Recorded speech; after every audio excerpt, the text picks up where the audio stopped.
ம். அதிமுக, பாஜகவோட இருக்கு. அது இல்லாட்டி இல்லாட்டி சேர்ந்துருவீங்களா? ஒரு இடத்துல நீங்க தானே சொன்னீங்க.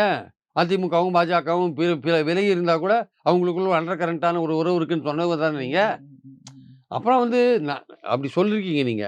அப்படி சொல்லியிருக்கும்போது நீங்க வந்து எப்படி அதிமுக அது பெரும்பாலும் வந்து ஒரு சாஃப்ட் இந்துத்துவாவா இருக்கு. அது பாஜகவோட சேர்ந்திருக்கு. ஆடு இந்துத்துவாவோட சேர்ந்திருக்கு அது ஆக்சுவலா. அப்படி இருக்கும்போது நீங்க வந்து உங்களுடைய கருத்துக்கள் சொல்லும்பொழுது, அத வந்து ரொம்ப தெளிவா சொன்னீங்கன்னு நீங்க நினைக்கிறீங்க. ஆனா, அது புரிஞ்சு கொள்ளப்படுற இடத்துல வந்து அது வேற மாரி புரிந்து கொள்ளப்படுகிறது. நீங்க நினைக்கிறீங்க, நீங்க சொல்றத வந்து மக்கள் தெளிவா புரிந்து கொள்வாங்கன்னு நினைக்கிறீங்க.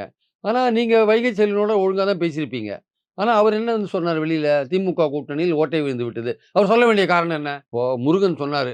திமுக அணியில் உள்ள சில கட்சிகள் எங்களோடு பேசிக் கொண்டிருக்கின்றன சொன்னார். நம்ம நிச்சயமா அப்ப உறுதியா சொன்னோம். நிச்சயமா விடுதலை சிறுத்தைகள் அவங்க கூட பேச மாட்டாங்கன்னு நமக்கு தெரியும்.